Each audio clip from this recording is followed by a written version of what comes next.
Year 6 and welcome back to Reading for Pleasure with me. Today we are going to carry on reading about Ruth Becker and find out what happened when she survived the sinking of the Titanic.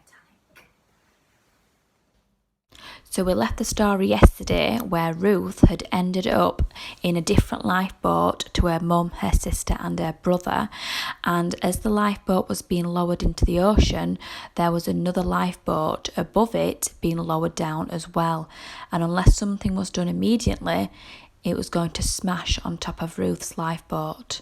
So I will read that little paragraph again from yesterday to catch everyone up, and then we will pick up from where we left off. Lifeboat 13 was now directly under descending lifeboat 15. Ruth looked up and gulped. Number 15 was 20 feet above her boat, and unless something was done immediately, it would smash on top of number 13. "Stop lowering 15!" the stokers shouted from number 13. But the crew on board the ship couldn't hear them and kept lowering number 15, which was now so close that several men in number 13 stood and reached up, futilely trying to push aside the swaying hull of number 15. Ruth cowered, knowing the next drop would land number 15 right on their heads and either crush them or cause their boat to capsize. Stokers on number 13 whipped out their knives and frantically cut the falls. With only seconds to spare, number 13 was freed and was pushed clear of number 15 by the condenser's exhaust stream. As the crewman got the oars out, one of the stokers was grimacing in pain. In the frantic rush to cut the falls, he accidentally slashed his index finger to the bone and couldn't stem the bleeding. Ruth, who was nearby, reached into her coat pocket and pulled out her father's handkerchief. Even though it was a keepsake, she felt her father wouldn't mind putting it to good use. "Here, let me help you," she told the stoker. Then she wrapped the hanky around his severely injured finger. While rowing away from the Titanic, the crewmen chose stoker Fred Barrett to be their captain and agreed to obey his orders. He called out to the other lifeboats and then ordered his rowers to head toward them. "When the rescue ship comes in the morning to look for us, we'll have a better chance of being found by keeping together," he said. Ruth felt sad for the people lining the railings and watching the last lifeboats pull away. She wondered what they were thinking as they awaited almost certain death. Are they wishing someone would come rescue them? Are they making their peace with God? Are they feeling angry, or are they giving up? Unlike most of the people in the lifeboat, Ruth wasn't scared. She had her faith and strong positive thoughts. The spectacularly starry night and the remarkably peaceful ocean provided her with a sense of serenity. "I've been at sea 26 years and I've never seen such a calm night in the Atlantic," Barrett told his passengers. The ocean was so smooth and the night was so still. It reminded Ruth of floating aimlessly in a rowboat on a mill pond on a summer's eve. She tried to keep that picture in her mind to help her ignore the awful cold. Still clutching the floor blanket she had retrieved from her cabin, Ruth realised that the stokers were in sleeveless shirts and shorts. She handed the blankets to the crewmen, who cut them in half and passed them out to those who had no protection from the freezing temperatures. One young woman had been sobbing from the moment she got into number 13. She was sitting next to Ruth, who tried to console her but wasn't having much success. Ruth had a hard time understanding her at first because the woman, 18-year-old Leah Axe, was distraught and had a thick Polish accent. After Ruth calmed her down, Leah tearfully explained that she was missing her 10-month-old son, Frank Philip, whom she called Philly. She had booked third-class passage on the Titanic to reunite with her husband Samuel, a tailor who had gone to Norfolk, Virginia earlier to establish himself before sending for his family. Leah said that when she was told to abandon ship, she wrapped Philly in a blanket and, with the help of several kind crewmen, made it to the boat deck. "The passengers were pushing and shoving to get into the lifeboats, and in the crush my baby was knocked from my arms," she told Ruth. "It happened so quickly that I didn't see where my baby went. I asked everybody to help me find him, and everybody looked, but they couldn't find Philly." She buried her head in her hands and wept. "He must have been kicked overboard in all the rush. My poor little Philly is dead." "You don't know that," said Ruth. "There's good reason to hope otherwise. You probably couldn't find your baby because someone had picked him up and put him in a lifeboat." If only that were true. Ruth put her arm around her and said, "When the rescue boat comes and picks us up, I'll help you find him." Ruth felt confident that she would also reunite with her mother, Richard and Marion.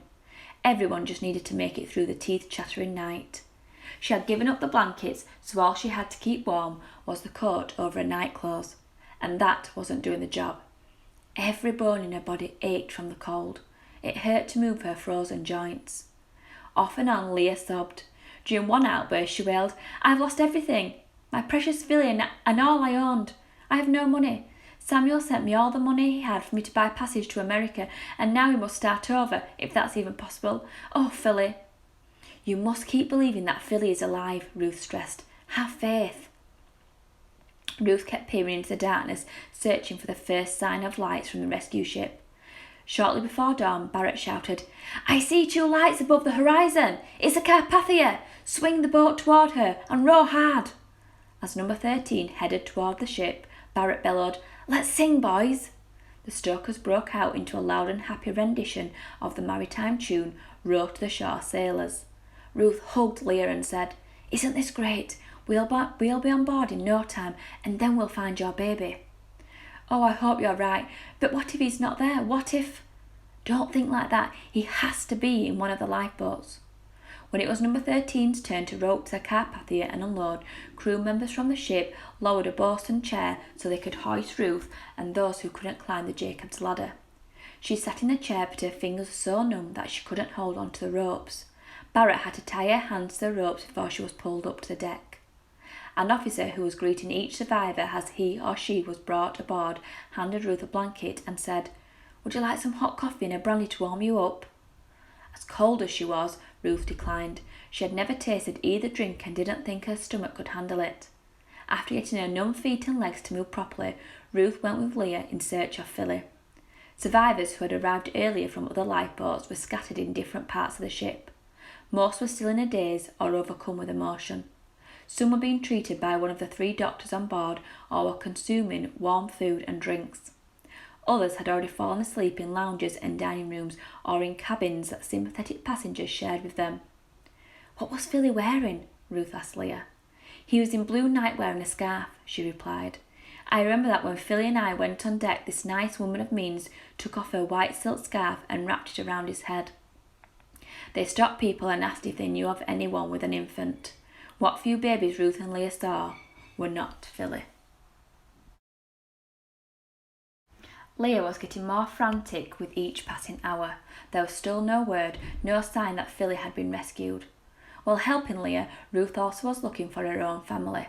Shortly after the survivors from all the lifeboats had been brought on board, an acquaintance Ruth had met on the Titanic came up to her and said, "You're Ruth Becker, right?" "Yes." "Your mother has been searching everywhere for you. I'll take you to her."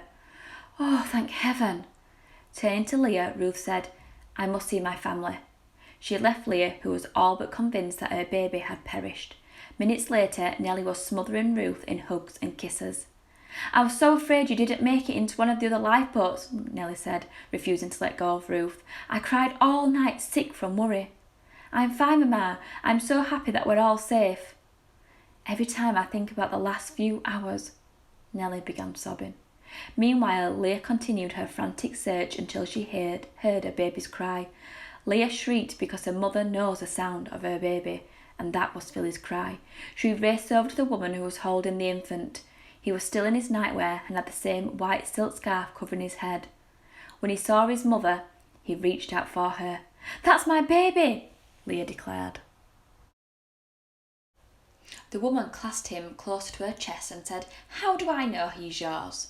Leah was so stunned and emotional that she began blabbering in Polish. When she tried to speak English, her accent made it difficult to understand her. Eventually, another woman intervened and took them to see the captain of the Carpathia, Arthur Rostron.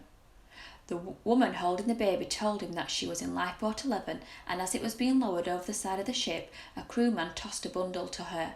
At first she thought it was a rolled-up blanket, but then it began to cry and she discovered it was an infant. She kept the baby warm under her coat. When the lifeboat arrived at the Carpathia, the baby was hoisted in a mailbag. Later, after the woman got on board, she claimed the child as her own, and no one questioned her. The woman told the captain, "I believe that God sent this baby to me because it was an orphan." "But he's my flesh and blood," insisted Leah. "I'm his mother." "Does he have any birthmarks or other physical characteristics that could help prove he's your son?" the captain asked. Yes, he has a strawberry birthmark on his chest." The captain took the baby from the woman's arms, unwrapped the blanket and unbuttoned the nightwear. There, on the left side of the baby's chest, was a small reddish birthmark. The captain handed Philly to Leah and said, "He is your son." Later that day, Ruth found Leah sitting in the lounge caressing Philly. "You found him," Ruth said. "See, I told you he'd be safe." When Leah explained what had happened to Philly, Ruth couldn't help but shake her head. "He's in lifeboat 11. My mother, sister and brother were in that boat too. From now on, 11 will be our lucky number." Ruth and her family continued on their journey to Benton Harbor, Michigan, where their father joined them the following year. She finished high school and graduated from Worcester College, becoming a high school teacher in Kansas. She got married and raised 3 children. Divorced after 20 years, she moved back to Benton Harbor and continued teaching there. For many years, Ruth refused to talk about the Titanic. In fact, during their early childhood, her own kids didn't know that she was a survivor. Only after she retired in 1971 and moved to Santa Barbara, California, did she grant interviews and attend Titanic Historical Society conventions. In March 1990, Ruth took her first ocean voyage since 1912, a cruise to Mexico. She died 4 months later at age 90.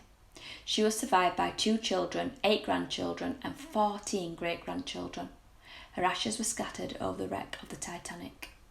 Her mother, Nellie, was emotionally traumatised by the Titanic disaster and always cried whenever the subject was brought up. Nellie died in 1961 at age 85. Ruth's sister Marion was only 37 when she died of tuberculosis in 1944. Richard, who was widowed twice, had a varied career as a singer, social worker and safety inspector. He died in 1975 at age 65 and was survived by 2 daughters and 7 grandchildren. Leah Axe and her son, Philly, were reunited with her husband Sam and put down roots in Norfolk, Virginia, where he gave up tailoring for the scrap metal business. Leah was so grateful to Captain Arthur Rostron of the Carpathia for her rescue and for helping her get Philly back that she named her only daughter Sarah Carpathia Axe. Because of their miscommunication at the hospital, the baby girl's original birth certificate read Sarah Titanic Axe. Leah also had another son, Henry. She died in 1967 at age 73.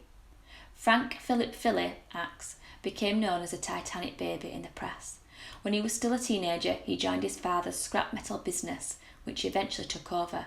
He married and raised a family. He collected Titanic mementos and attended several survivor conventions. He died in 1991 at age 80. And that's the end of Reading for Pleasure today. So we have found out all about Ruth Becker and the story that she went on throughout the Titanic. Okay everyone, see you tomorrow for more Reading for Pleasure.